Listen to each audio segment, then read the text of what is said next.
Hello दोस्तों, स्वागत है आपका मेरे YouTube चैनल पूजा पाठ में। दोस्तों, आज चैत्र माह के शुक्ल पक्ष की अष्टमी तिथि है और आज नवरात्रि के महाअष्टमी के दिन माँ दुर्गा के 8वें स्वरूप माता महागौरी की पूजा की जाती है। माता महागौरी को सभी देवताओं की आराध्य देवी माना जाता है। इस दिन माता महागौरी की पूजा करने तथा कथा महिमा को सुनने से भक्तों को सभी प्रकार के कष्टों से मुक्ति मिलती है। माता महागौरी भक्तों को सुख समृद्धि और आरोग्य प्रदान करती हैं। इस माता जी के समस्त वस्त्र और आभूषण आदि श्वेत हैं, इसलिए इनका नाम श्वेतांबरा भी है। इनका वर्ण पूर्णतः गौर है। जो भक्त इनकी पूजा उपासना पूर्ण भक्ति भाव से करते हैं तो उस भक्त के समस्त पाप कर्म समाप्त हो जाते हैं। माता महागौरी की शक्ति अमोघ है।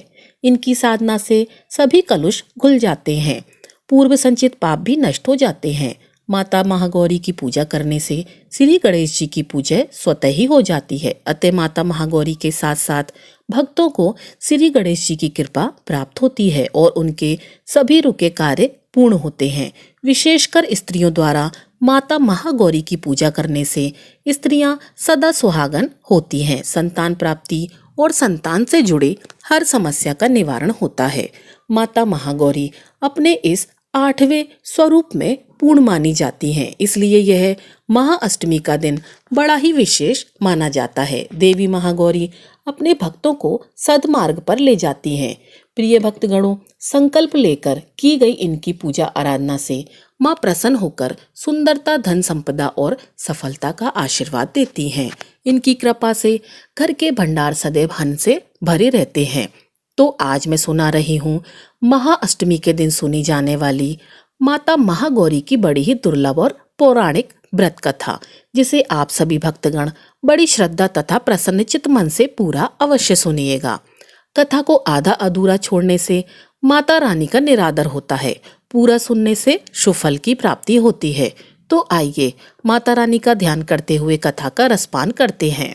प्रिय भक्तगणों, देवी भागवत पुराण के अनुसार शुंभ और उनके छोटे भाई निशुंभ नामक 2 असुरों ने इंद्रलोक पर आक्रमण कर दिया था। देवताओं को पराजित करके इन असुरों ने स्वर्गलोक पर कब्जा कर लिया था और देवताओं को वहां से भगा दिया। स्वर्ग से निकलने के बाद देवता इधर उधर भटक रहे थे, दुखद स्थिति में थे। तब देवताओं को ध्यान आया कि माँ दुर्गा ने महिषासुर का वध करने के बाद उन्हें वरदान दिया था कि जब भी आप लोगों के ऊपर कोई संकट आएगा तो मैं तुम लोगों की सहायता करूंगी, तुम्हें उस दुख से उबारूंगी। इसके बाद सभी देवता हिमालय पर्वत के पास गंगा तट पर जाकर देवी माँ की स्तुति करने लगे। इधर भगवान शिव देवताओं का हाल जानते थे कि केवल माता पार्वती ही देवताओं को कष्ट से मुक्ति प्रदान कर सकती हैं। अब भगवान शिव माता पार्वती से यह सब बातें कैसे कहें, क्योंकि देवी पार्वती अपने गृहस्थी में इतनी रम चुकी थीं कि वे तो भूल ही चुकी थीं कि वे माता, पत्नी और गृहिणी होने के साथ साथ जगत जननी हैं। माँ अंबिका हैं, उन्हें सभी जगत का कल्याण करना है।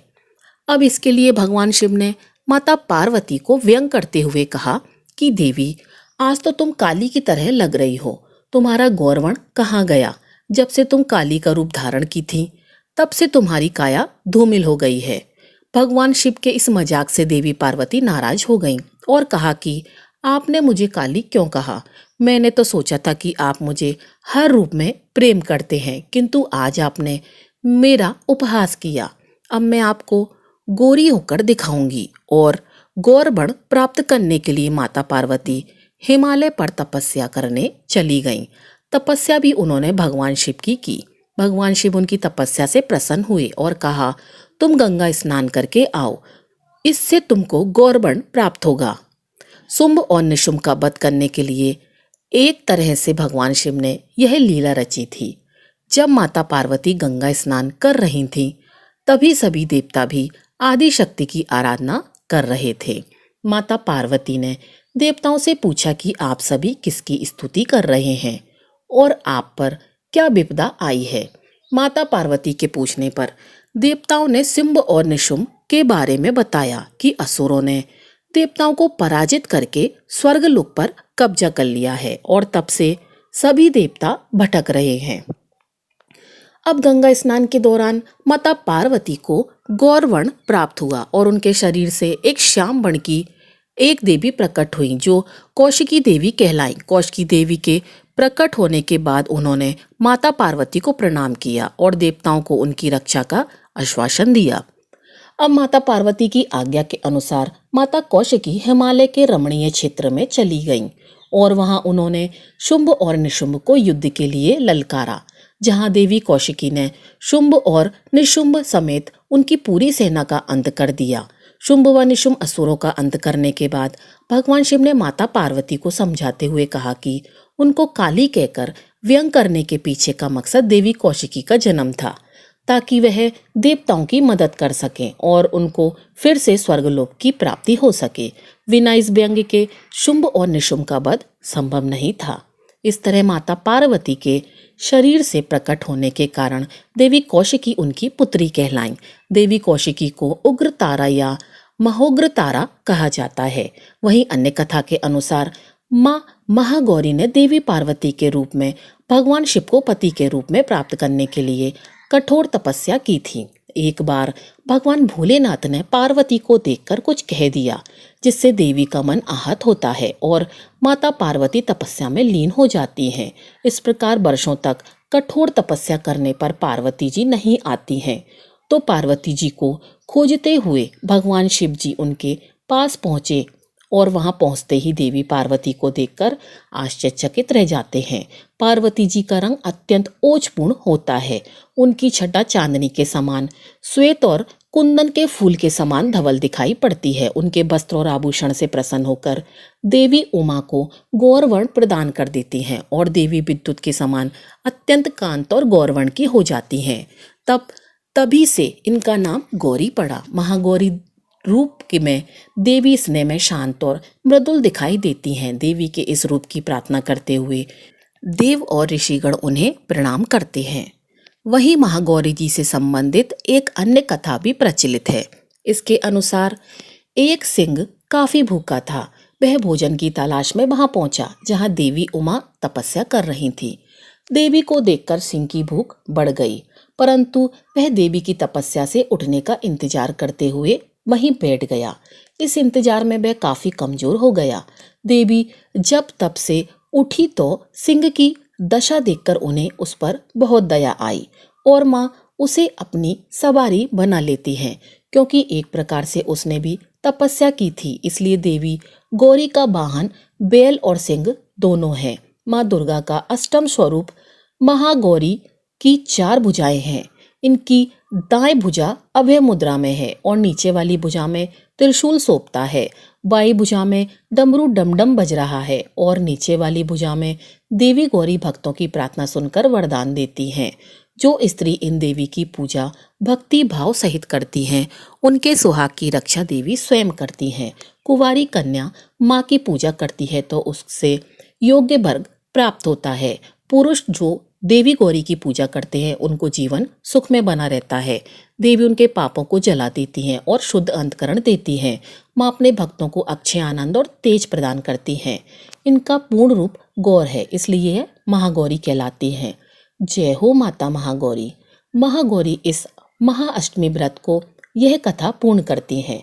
इस कथा के अनुसार बहुत समय पहले की बात है। दक्षिण भारत के रामेश्वरम में समुद्र तट पर एक गांव था। उस गांव में रत्नाकर पंडित रहते थे। पंडित रत्नाकर शिवजी और माता आदि शक्ति के बड़े भक्त थे। उस गांव में पंडित रत्नाकर का मान सम्मान तो बहुत था, पर उनके कोई संतान न थी।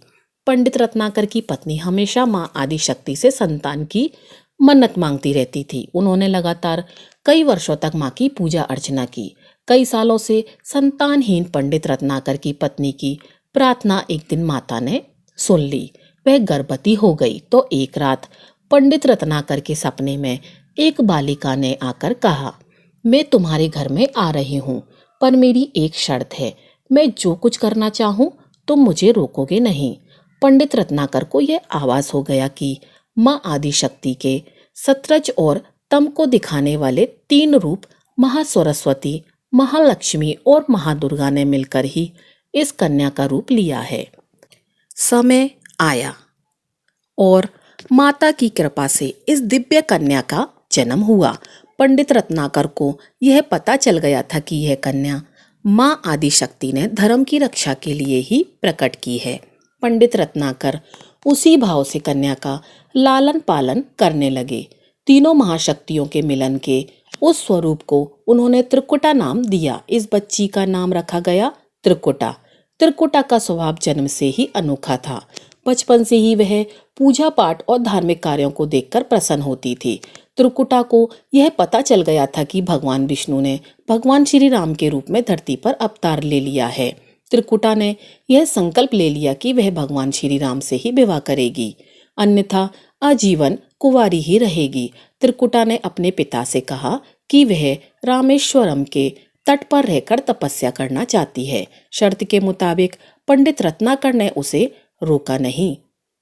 10 वर्ष की उम्र से ही त्रिकुटा समुद्र तट पर एक कुटिया बनाकर रहने लगी। वह भगवान राम को पति मानकर उनको पाने के लिए कठोर तपस्या करने लगी। इसी तरह कठोर तपस्या करते करते त्रिकुटा को बहुत वर्ष बीत गए। सीता हरण के बाद भगवान श्री राम अपने भाई लक्ष्मण के साथ वानर सेना लेकर सीता की खोज करते हुए रामेश्वरम पहुंचे। श्री राम को फूल बद जाने तक वहां ठहरना था। भगवान एक दिन विचरण कर रहे थे, तभी समुद्र तट पर एक तेजस्वी ध्यान मग्न कन्या को देखकर वह बहुत चकित हुए। उस कन्या के तप से वह स्थान अलग ही रोशनी से प्रकाशित हो रहा था। भगवान श्री राम उस कन्या को तपोस्थल तक पहुंचे। भगवान ने उस कन्या से पूछा, तुम कौन हो देवी, और इतनी कम उम्र में इतना कठोर तप क्यों कर रही हो? ऐसी क्या अभिलाषा है जिसके लिए ऐसा घोर तप करने को विवश हो? उस कन्या ने भगवान को नम्रता पूर्वक प्रणाम करके अपना परिचय पंडित रत्नाकर की पुत्री त्रिकुटा के रूप में दिया। फिर अपनी प्रतिज्ञा बताई। त्रिकुटा जान गई थी कि उनके सामने साक्षात भगवान श्री राम जी खड़े हैं, इसलिए उन्होंने निवेदन किया कि आप मुझे पत्नी के रूप में स्वीकार कर लें। इस पर भगवान श्री राम ने कहा, हे देवी, यह संभव नहीं है। मैं एक ही पत्नी के संकल्प से बना हूँ। अपनी पत्नी के अपहरणकर्ता को दंड देने के लिए यहाँ तक सेना सहित आया हूँ। त्रिकुटा को यह सुनकर बड़ा ही दुख हुआ। त्रिकुटा ने अपने कठोर तप का वास्ता दिया और भगवान से विवाह करने की पुनः याचना की। त्रिकुटा ने कहा, प्रभु, क्या मेरा यह तप व्यर्थ हो जाएगा?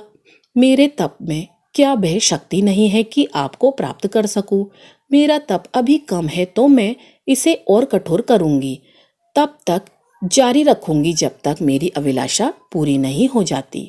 भगवान श्री राम ने कहा कि जब मैं सीता का पता लगाकर लौटूंगा तब तुम्हारे पास आऊंगा। यदि तुम मुझे पहचान लोगी तो मैं तुम्हारी इस बात पर सही निर्णय करूंगा। त्रिकुटा को इस बात से बड़ी ही प्रसन्नता हुई कि उनका तप सफल है। भगवान ने उन्हें वरण का एक आश्वासन दिया। अब उन्हें अपने स्वामी की प्रतीक्षा में सफल होना था। इस प्रसन्नता के भाव से भरकर त्रिकुटा का उत्साह और भी बढ़ गया।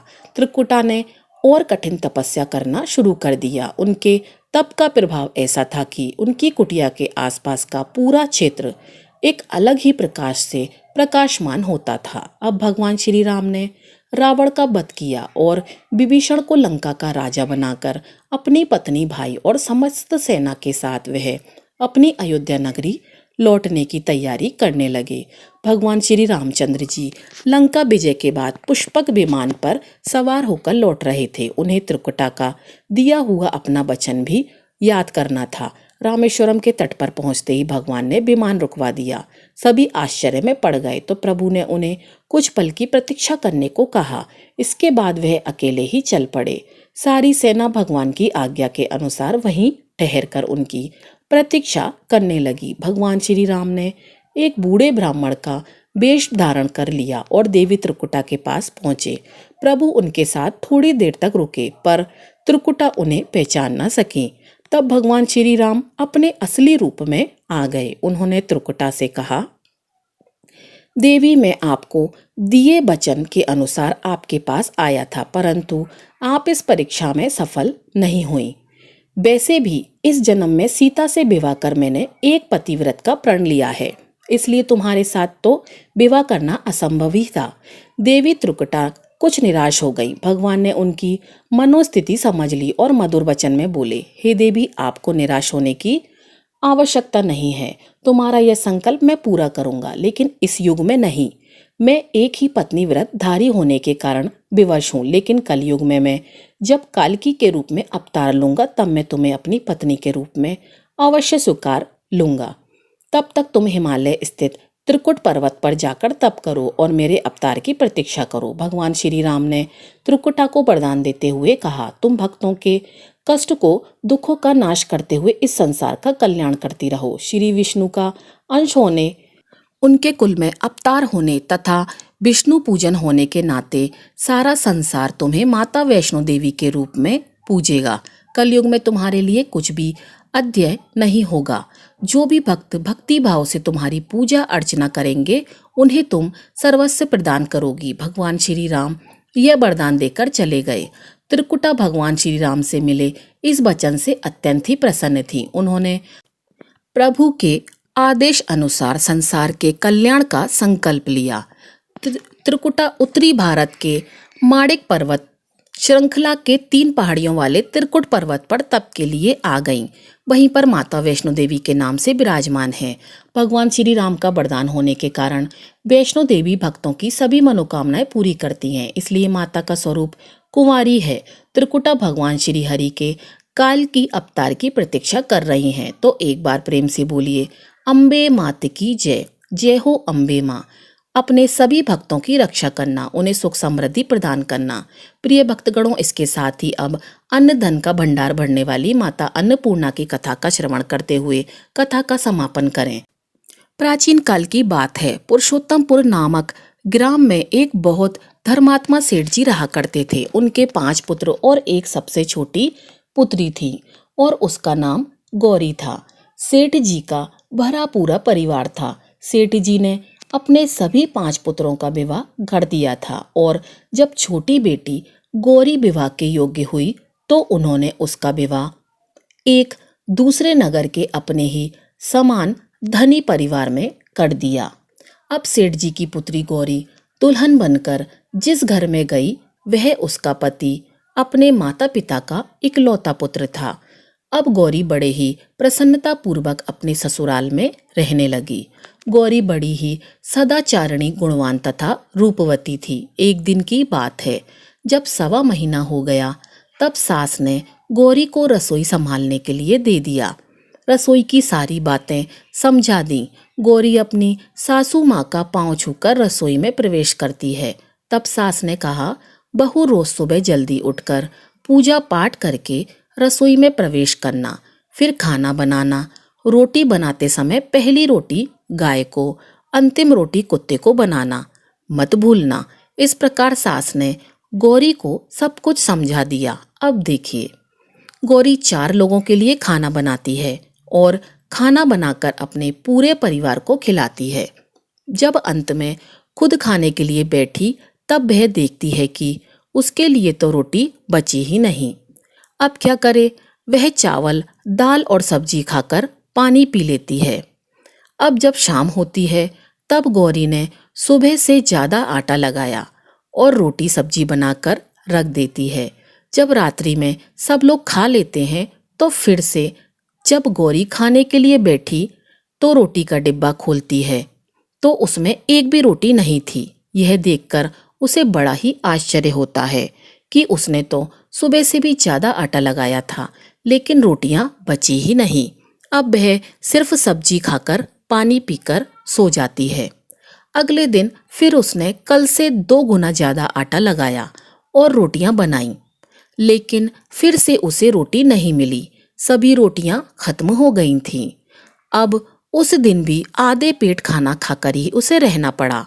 इसी प्रकार गौरी चाहे जितना भी आटा लगाती, रोटियां उसे नहीं बचती। यह हर रोज का काम हो गया था। वह सोचने लगी, आखिर कौन नहीं चाहता कि मैं रोटियां नहीं खाऊं, मेरा पेट ना भरे। गौरी इस आस में आटा ज्यादा गूंथती थी कि किसी न किसी दिन तो उसे रोटियां मिलेंगी, परंतु ऐसा नहीं होता है। ऐसा करते करते वह बहुत कमजोर दुबली पतली हो गई। ऐसे ही एक दिन की बात है, जब गौरी रसोई में सब्जियां काट रही थी तो गलती से चाकू से उसका हाथ कट जाता है और वह रोटियां नहीं बना पाती। तो उसकी सास ने कहा, बहू रहने दो, आज मैं रोटी बना देती हूँ। तो गौरी ने कहा, नहीं सासू माँ, आटा लगा दीजिए, मैं रोटियां बना दूंगी। प्रिय भक्तगणों, सास ने आटा लगाया और फिर बहू को दे देती है। बहू रोटियां बनाकर तैयार कर देती है। घर के सभी सदस्य रात के समय जब खाना खाने लगते हैं, सब लोग जब खाना खाकर चले जाते हैं, तब बारी आती है गौरी के खाने की। तो वह बहुत दुखी मन से खाना खाने बैठती है। वह सोचती है, आज तो सासू माँ ने आटा गूंदा था, वह भी बहुत कम, आज तो मेरे लिए रोटियां बची ही नहीं होंगी। यह सोचकर बहू मन ही मन बहुत ही दुखी होती है।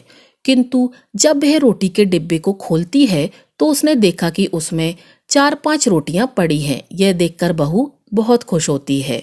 अब क्या था, ऐसे ही 7 दिनों तक बहू की सास ने आटा गूंदा और बहू रोटियां बनाती थी और बहू को रोज रोटियां मिलने लगी। इन 7 दिन बहू ने भर पेट खाना खाया। जब 8वां दिन आया तो बहू का हाथ भी ठीक हो गया था। तब सास ने कहा, गौरी, क्या मैं आज आटा गूंद दूं या फिर तुम आटा गूंद लोगी? गौरी ने कहा, नहीं सासू माँ, मेरा हाथ ठीक हो गया है, मैं आटा गूंथ लूंगी। प्रिय भक्तगणों, उस दिन गौरी ने आटा गूंथा और रोटियां बनाई, सबको खाना प्रेम पूर्वक खिलाया। जब उसकी बारी आई तब उसने देखा कि रोटी के डिब्बे में तो रोटी है ही नहीं, पूरी रोटियां खत्म हो गई थी। यह देखकर बहू गौरी बहुत ही आश्चर्य में पड़ जाती है। वह सोचती है, जब तक सासू माँ ने आटा गूंथा था तब तक तो मुझे रोटियां मिलती थीं, लेकिन जब से मैं आटा गूंथने लगी तो मुझे रोटियां ही नहीं मिलती, जबकि सासू माँ ने मुझसे बहुत ही कम आटा गूंथा था। इसके बाद भी पूरा परिवार उसमें खा गया। ऐसी क्या बात है? यह सारी बातें सोचकर गौरी बहुत ही परेशान हो जाती है और दिन भर दुखी रहती है। एक दिन की बात है, गौरी के पति ने गौरी से पूछा कि गौरी, तुम इतना उदास क्यों रहती हो? इतना सारा धन संपत्ति तुम्हारा ही तो है, तुम्हें रोकने टोकने वाला कोई नहीं है। तुम अपने मन से अपनी पसंद का भोजन बनाकर खा सकती हो। तुम दिन पर दिन इतनी कमजोर कैसे होती जा रही हो? गौरी ने लाज और संकोच से अपने पति को कुछ नहीं बताया। तब उसके पति ने सोचा कि शायद उसकी पत्नी को माता पिता की याद आ रही है। इसलिए अगले दिन गौरी का पति अपने माता पिता से कहता है कि पिताजी, मुझे लगता है कि गौरी को उसके माता पिता की याद आ रही है, मैं उसे उसके मायके ले जाकर सबसे मिलवा लाता हूँ। अपने बेटे की बात सुनकर गौरी के सास ससुर तैयार हो जाते हैं और उसे जाने की अनुमति दे देते हैं और कहते हैं, बेटा, यदि बहू को अपने माता पिता से मिलकर प्रसन्नता होती है तो अवश्य ही तुम उसे उसके मायके ले जाओ। अब गौरी का पति अपनी पत्नी को लेकर उसके मायके जाता है। दामाद और बेटी को देखकर उनका बहुत ही आवभगत होता है। तरह तरह के व्यंजन बनाए जाते हैं, खिलाए जाते हैं, बहुत सेवा सत्कार होता है। उसी दिन रात्रि में समय मिलने पर गौरी की माँ ने अपनी बेटी को कोने में ले जाकर पूछा, पुत्री, तुम इतनी दुबली पतली कैसे हो गई? तुम बहुत ही कमजोर दिख रही हो। क्या बात है? तुम्हें कौन सी बातें खाई जाती हैं? क्या तुम्हारे ससुराल वाले तुम्हारी चिंता नहीं करते, तुम्हें दुख देते हैं? ऐसी कौन सी बात है जिससे तुम्हारी यह दशा हो गई है? अपनी माँ की बातें सुनकर गौरी अपनी सारी परेशानी, सारी चिंताएं, सब कुछ बताती है। अपनी बेटी की बात सुनकर गौरी की माँ ने कहा, बेटी, हमें लगता है माँ अन्नपूर्णा तुमसे नाराज हो गई हैं। इस विषय में तो मैं कुछ नहीं कर सकती, लेकिन तुम्हारे ससुराल में हमारा बोलने का कोई अधिकार नहीं है। इसलिए मैं तो कहूँगी कि तुम यहाँ से जाने के बाद इस विषय में अपने सास और ससुर से बात करना। वही कुछ हल बताएंगे और तुम्हारी समस्या का समाधान होगा। बेटी, माँ अन्नपूर्णा जिससे नाराज होती हैं, उसके साथ ऐसा ही होता है। अब अपनी माँ की बातें सुनकर गौरी निश्चय करती है कि वह सारी बातें अपने सासू माँ से कहेगी। अब जब सुबह का समय होता है तो गौरी अपने माता पिता से विदा लेकर अपने ससुराल आ जाती है। ससुराल आने के बाद वह अपने सास ससुर और पति से सारी बातें कह सुनाती है। वह कहती है, माँ जी, जब से मैंने रसोई संभाली है, मैं खाना बनाती हूँ, तब से मुझे एक भी दिन रोटियां नहीं बचती। मैं बिना खाए ही सो जाती हूँ। किसी दिन पानी पी के सो जाती हूँ और किसी दिन चावल सब्जी खाती हूँ। रोटी तो मुझे मिलती ही नहीं है। और माँ जी, आपको याद है मेरा हाथ कटा था, तब आप उस समय आटा गूंथा करती थी, वह भी बहुत ही कम मात्रा में, फिर भी मुझे रोटियां बचा करती थीं और मैं भरपेट खाना खाती थी। लेकिन अब जब मेरे हाथों का घाव ठीक हो गया, तब से मैं फिर से आटा गूंथने लगी और रोटियां बनाने लगी। अब मुझे फिर से रोटियां नहीं बचती, मैं आधे पेट ही खाना खाती हूँ। अपनी बहू की बातें सुनकर सास को सब कुछ समझ में आ गया। उसने कहा, बहू, यह शायद मेरी ही गलती है। मैंने तुम्हें सब कुछ बताया, सब कुछ सिखाया, लेकिन एक बात तो बताना भूल ही गई। ऐसा कहकर सास अपनी बहू का हाथ पकड़कर गौरी को रसोई में ले जाती है। एक परात में आटा निकालकर उस आटे को अच्छे से गूंथती है। गूंथने के बाद उस गुथे हुए आटे पर अपनी उंगलियों के 5 छाप लगा देती है और कहती है, बहू, यह माँ अन्नपूर्णा का छाप होता है, उनका चिन्ह माना जाता है। आटा लगाने के बाद कोई भी स्त्री इस तरह का छाप लगाती है तो उसके घर में बरकत होती है। इसका अर्थ यह है कि माँ अन्नपूर्णा की कृपा सभी परिवार वालों पर बरसे और कोई भी सदस्य भूखे पेट ना सोए। बहू, मैं तुम्हें ऐसा बताना भूल गई। आज से तुम आटा लगाते वक्त आटे पर अपना 5 छाप, 5 उंगलियों का छाप छोड़ देना और माँ अन्नपूर्णा तुम्हारे ऊपर अवश्य ही कृपा करेंगी और तुम कभी भी खाली पेट, भूखे पेट नहीं सोओगी। यह बरकत का चिन्ह होता है। अब अपनी सासू माँ की बात सुनकर बहू हर रोज आटा गूंथती और फिर उस पर अपनी 5 उंगलियों की छाप छोड़ देती और फिर रोटियां बनाती। अब बहू को भी हर रोज रोटियां मिलने लगी। वह पेट भर भोजन करने लगी और स्वस्थ भी हो गई। माँ अन्नपूर्णा की कृपा उस पर बरसने लगी। उसके हाथ में माँ अन्नपूर्णा का वास हो गया। घर पर कोई भी सदस्य भूखा नहीं रहता और जो कोई मेहमान आता या कोई भीख मांगने के लिए भिक्षुक आता, उसे भी वह खाना खिलाकर ही घर से विदा करती। इस प्रकार बहू के ऐसे करने से उसके घर में बरकत होने लगी, अन्न की वर्षा होने लगी। प्रिय भक्तगणों, आटे को गूंथकर उस पर 5 उंगलियों का छाप लगाना हमारी पुरानी परंपरा है। यह माँ लक्ष्मी और अन्नपूर्णा का चिन्ह माना जाता है। ऐसा करने से माता अन्नपूर्णा सदा प्रसन्न रहती हैं और घर वालों पर अपनी कृपा दृष्टि बनाए रखती हैं। घर का कोई भी सदस्य भूखे पेट नहीं सोता। हमारे पूर्वजों से लेकर अब तक यह परंपरा चली आ रही है। सभी माताएं बहनें अपनी 5 उंगलियों की छाप आटे पर अवश्य ही लगाती हैं और माँ अन्नपूर्णा से प्रार्थना करती हैं कि सबका पेट भरना, सबका कल्याण करना और घर में अन्न धन की वर्षा करना। ओम नमः शिवाय। जय माता दी। तो दोस्तों, यह थी हमारी आज की कथा। अगर आपको कथा अच्छी लगी हो तो वीडियो को लाइक कीजिएगा और चैनल को सब्सक्राइब कीजिएगा।